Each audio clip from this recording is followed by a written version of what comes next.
Crypto products and NFTs are unregulated and can be highly risky. There may be no regulatory recourse for any loss from such transactions. दोस्तों crypto currencies लगी हुई है दुनिया भर में business करने के तरीके को बदलने की ओर। ये ट्रांजैक्शंस करने के तरीके को और सुचारू रूप से संचालित होने की ओर अग्रसर करने पे प्रेरित है। चाहे भैया वो लेन देन हो या बैंक की ट्रांजैक्शंस हो या कुछ भी हो, क्रिप्टो करेंसीज इन सबको रेवोल्यूशनाइज करना चाह रही हैं। मोटा मोटी आइडिया ये है कि ये सारा कार्य एक ब्लॉकचेन नेटवर्क पे हो, ताकि कोई सेंट्रलाइज्ड अथॉरिटी इस सबको चेक करने के बजाय जो नेटवर्क है वो खुद ये सारे ट्रांजैक्शन डेटा को वेरीफाई करे कि वो 100% सही है। पहला उपाय जो इस चुनौती के लिए निकल कर आया उसको प्रूफ ऑफ वर्क कहा गया। अब भाई प्रूफ ऑफ वर्क एक तरीका है जिसके जरिए एक नए ट्रांजैक्शन ब्लॉक को किसी क्रिप्टो करेंसी के ब्लॉकचेन पे ऐड किया जा सके। जो प्रूफ ऑफ वर्क शब्द में वर्क है वो एक्चुअली वो जो हैश जनरेट करने का काम है वह है जो कि मैच करे जो हैश जनरेट हुआ है उसको टारगेट ब्लॉक के साथ। अब भाई यहाँ पे जो माइनर होता है उसका यही काम होता है कि वह जो ये हैश जनरेट हो रहे हैं इसको जनरेट कर सके, और जो क्रिप्टो माइनर ये कार्य करता है उसको सौभाग्य प्राप्त होता है ब्लॉक को ब्लॉकचेन पे डालने का, और उसके बदले में उसको एक रिवॉर्ड मिलता है, और इसलिए माइनिंग के इतने दीवाने चारों तरफ मौजूद हैं। नमस्कार मित्रों, मैं हूं आपका दोस्त आदित्य नाचा। स्वागत है आपका क्रिप्टो अनफिल्टर्ड के एक नए एपिसोड में, और आज हम बात करेंगे प्रूफ ऑफ वर्क के बारे में और टेरा का जो अभी क्रैश हुआ है उसके बारे में।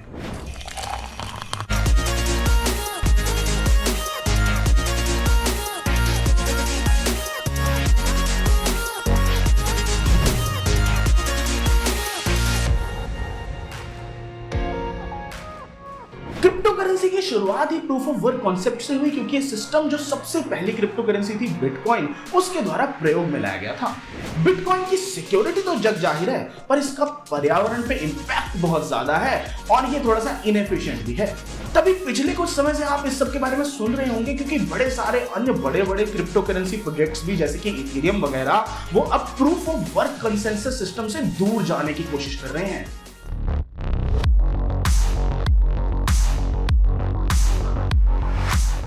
देखो भाई, ये जो प्रूफ ऑफ वर्क मॉडल होता है ना, ये कंसेंसस मैकेनिज्म होता है जिसके जरिए क्रिप्टो करेंसीज ट्रांजैक्शंस को वैलिडेट किया जाता है।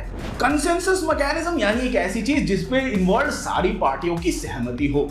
अब हर एक क्रिप्टो करेंसी की एक ब्लॉकचेन होती है जिसमें एक पब्लिक लेजर होती है जिसके अंदर ट्रांजैक्शन के सारे ब्लॉक्स होते हैं, बिल्कुल वही खाते की तरह। अब यहाँ जो proof of work crypto currencies होती है ना, उनमें हर एक ट्रांजैक्शन ब्लॉक का एक स्पेसिफिक हैश होता है। अब ऐसे किसी हैश को कंफर्म कराने के लिए एक माइनर को एक टारगेट हैश जनरेट करना पड़ेगा जो कि उस ब्लॉक के हैश के या तो बराबर हो या उससे थोड़ा सा कम। और फिर यही चीज करने के लिए जो माइनर लोग हैं ये माइनिंग डिवाइसेस का प्रयोग करते हैं जो तेजी से इन कॉम्प्यूटेशंस को कर सके। इनका भाई एक ही लक्ष्य होता है कि वो फर्स्ट माइनर बन सके जो कि किसी टारगेट हैश के साथ रेडी रहे, ताकि ब्लॉकचेन पे वो जो ब्लॉक है उसको वो अपडेट कर सकें और फिर क्रिप्टो रिवॉर्ड रूपी जो उनको टोकन या फिर करेंसी है वो मिल सके। प्रूफ ऑफ वर्क का जो एक कॉन्सेप्ट है क्रिप्टो करेंसीज में बढ़िया तरीके से काम इसलिए करता है क्योंकि किसी ब्लॉक का जो टारगेट हैश है उसको जनरेट करना एक मुश्किल काम है, पर उसके बनने के उपरांत उसको वेरीफाई करना एक ज्यादा आसान काम है।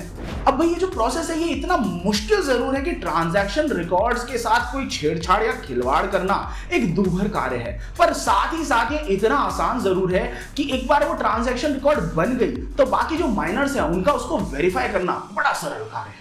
अब आइए जरा दृष्टि घुमाते हैं इस बात पे कि बिटकॉइन कैसे प्रयोग करता है प्रूफ ऑफ वर्क के कॉन्सेप्ट का अपने ब्लॉकचेन की अखंडता को बनाए रखने के लिए। जब बिटकॉइन ट्रांजैक्शन होते हैं तो एक सिक्योरिटी वेरिफिकेशन से होते हुए एक ग्रुप में डाल दिए जाते हैं जिसको कि एक ब्लॉक में डाल दिया जाता है ताकि बाद में उनको माइन किया जा सके।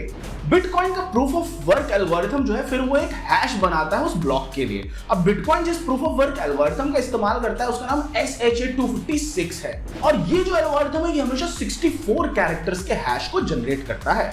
भैया माइनर्स जो है उनमें रेस लगी रहती है कि वो सबसे पहले एक टारगेट हैश बना पाए जो कि ब्लॉक हैश के नीचे हो, और जिस माइनर को ये सौभाग्य प्राप्त होता है उसकी तो भैया फिर चांदी चांदी हो जाती है। उनको बिटकॉइन रिवॉर्ड भी मिलते हैं नए मिंटेड कॉइन्स और ट्रांजैक्शन फीस के रूप में। अब भाई जो बिटकॉइन की टोटल संख्या है उसकी लिमिटेशन है 21 मिलियन या फिर 2.1 करोड़ कॉइन्स की, पर भविष्य में जब ये संख्या खत्म हो जाती है तब भी ये जो माइनर्स हैं इनको ट्रांजैक्शन फीस जरूर मिलती रहेगी। जिस प्रूफ ऑफ वर्क एल्गोरिथम का प्रयोग बिटकॉइन द्वारा किया जाता है वो कोशिश करता है कि हर 10 मिनट के अराउंड रफली एक नया ब्लॉक जो है वो बिटकॉइन की ब्लॉकचेन पे ऐड हो। अब भाई ये चीज संभव करने के लिए वो जो हैश की जनरेटिंग कॉम्प्लेक्सिटी होती है उसको कभी कभी बढ़ा देता है अगर माइनर लोगों की रेट बहुत ज्यादा हो रही है, और अगर माइनिंग की रेट जो है वो थोड़ी गिर सी गई है तो वही जो हैश की कॉम्प्लेक्सिटी है उसको थोड़ा सा कम कर देता है ताकि रफली 10-10 मिनट पे एक नया ब्लॉक ऐड होता रहे। कुछ और जानी मानी क्रिप्टो करेंसीज जो कि proof of work consensus mechanism का उपयोग करती हैं उनमें लाइट कॉइन है और विख्यात मीम कॉइन डोज कॉइन भी है।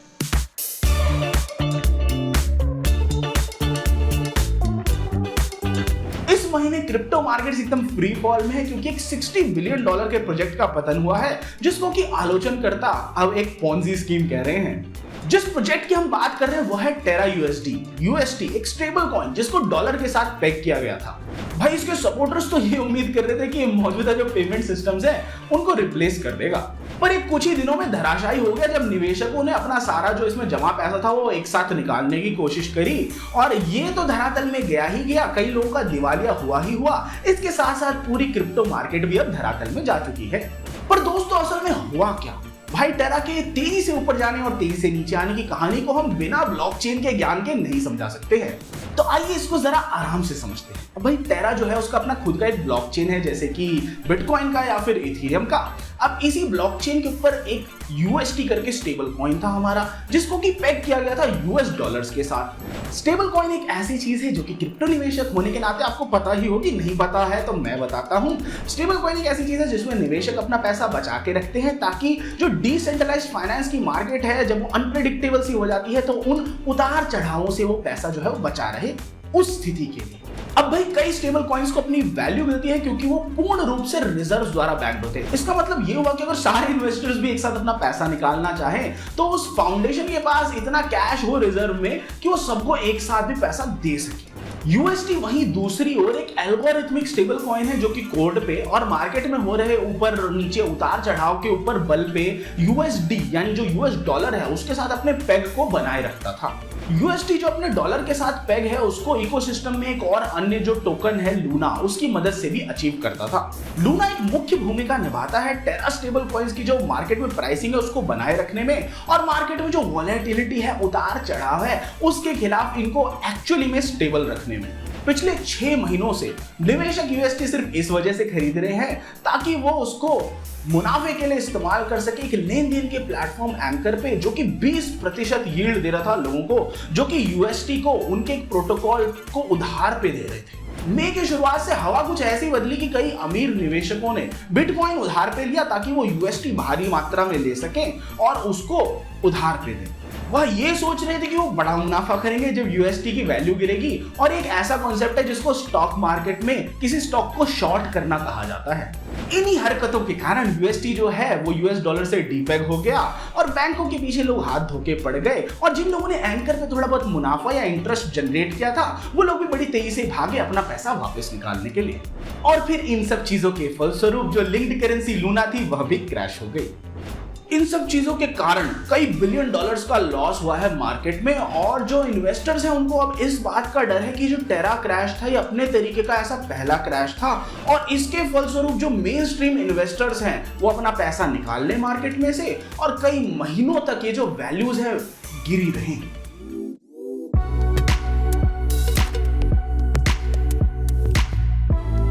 दोस्तों जो $30,000 का मार्क है वो अब फिर से एक चुनौती बन के आ रहा है बिटकॉइन के लिए। बिटकॉइन ने एक भैया मिनी रैली सी स्टेज करी थी इस हफ्ते की शुरुआत में और अपने 3 वीक के सबसे हाईएस्ट पॉइंट पे गया $32,359 के आसपास, जो कि ऑलमोस्ट 25 लाख रुपए के आसपास होता है ट्यूसडे को। और थोड़ा बहुत ऐसे मार्केट्स में होप सी आ गई कि भैया अब अपवर्ड मोमेंटम आ रहा है, पर उसके बाद इस हफ्ते भी क्रिप्टो करेंसीज का स्ट्रगल जो था वो चलता रहा क्योंकि फेडरल रिजर्व और बाकी सेंट्रल बैंक्स ने अपने रेट्स को बढ़ा दिया बिल्कुल ही इतने खतरनाक हाई इन्फ्लेशन के बीचों बीच। अब भाई वीक ऑन वीक चार्ट को अगर हम देखें तो जितनी भी क्रिप्टो करेंसीज हैं उनमें कोई ज्यादा मूवमेंट नहीं आई है पिछले हफ्ते में। सिर्फ कार्डानो का एडीए टोकन बढ़ा 17% वैल्यू में पिछले हफ्ते, जब उसके नेटिव एसेट्स जो इशू हो रहे थे नेटवर्क पे उनकी मात्रा में बढ़त हुई। इस महीने थोड़ा समय बीतने के बाद एक नेटवर्क अपग्रेड भी होने वाला है जो कि उसकी स्केलिंग कैपेबिलिटीज को बढ़ाएगा। तो इसकी वजह से कार्डानो जो है उसका एक हमें बढ़ता हुआ ट्रेंड देखने को मिल सकता है वैल्यू में अगले कुछ हफ्तों में। अब भाई बीटीसी मार्केट डोमिनेंस जो है वो शायद से सबसे बेहतरीन मेट्रिक्स में से एक है ये देखने के लिए कि स्ट्रक्चरल शिफ्ट कैसा हो रहा है क्रिप्टो मार्केट्स में। जैसे क्रिप्टो इन्वेस्टर्स भैया सेफ्टी की तलाश में इधर उधर भागते दौड़ते रहते हैं, तो वो ऑल्ट कॉइन से हटते हटते क्वालिटी क्रिप्टो तक जाते हैं, जिसकी वजह से बिटकॉइन का जो मार्केट कैप डोमिनेंस है ना वो बढ़ता है। बीटीसी डोमिनेंस भैया अभी 7 महीने के हाई पे है, 40% से थोड़ा सा ऊपर पे। और इस ट्रेंड को और कंफर्म कर रहा है coin shares weekly institutional fund flow, जो कि कैपिटल फ्लो को कैप्चर करता है रेगुलेटेड क्रिप्टो फंड में, जैसे कि कैनेडियन ईटीएफ या फिर ग्रेस्केल बीटीसी ट्रस्ट। एक ऐसे हफ्ते में जहां पे टेरा इकोसिस्टम कोलैप्स हुआ, कॉइन स्विच की रिसर्च टीम ने हमें यह बताया कि भैया बिटकॉइन फोकस्ड फंड्स जो थे ना वही असली विजेता बन के सामने आए और उन्होंने ऑलमोस्ट 299 मिलियन डॉलर्स के करीब, जो कि करीब करीब 2323 करोड़ रुपए होता है, उसको उन्होंने हासिल किया इनफ्लोज के मामले में। ये शायद से सबसे ज्यादा वीकली इनफ्लो है अक्टूबर 2021 के बाद से। और जो इन्वेस्टर्स हैं वो डेफिनेटली जो सबसे बड़ा डिजिटल एसेट है क्रिप्टो मार्केट में उसके पास भाग रहे हैं। पर कोई भी ये नहीं कह सकता कि आने वाले समय में अब क्या होगा। बड़ी सारी चीजें जो हैं उनकी वजह से ये उतार चढ़ाव हो रहे हैं, जैसे कि हाई इन्फ्लेशन रेट्स हैं सारे डेवलप्ड वर्ल्ड में, और भैया यूक्रेन में जो वॉर हो रहा है उसके भी शॉक वेव्स अभी तक आ ही रहे हैं हर जगह। और एक और चीज जो देखने लायक है वो ये है कि जेपी मॉर्गन के एनालिस्ट ने कहा है कि बिटकॉइन का जो फेयर प्राइस है ना वो 28% ज्यादा होना चाहिए उसके करंट लेवल से, जिसका मतलब ये है कि शायद से बिटकॉइन का दाम और बढ़े भविष्य में। और भैया ये तो डेफिनेटली इन्वेस्टमेंट एडवाइस नहीं है, पर इससे जो हम सीख सकते हैं वो यही है कि जो बियर मार्केट चल रही है ना उसमें थॉरो रिसर्च करना ही आपकी पहली प्राथमिकता होनी चाहिए।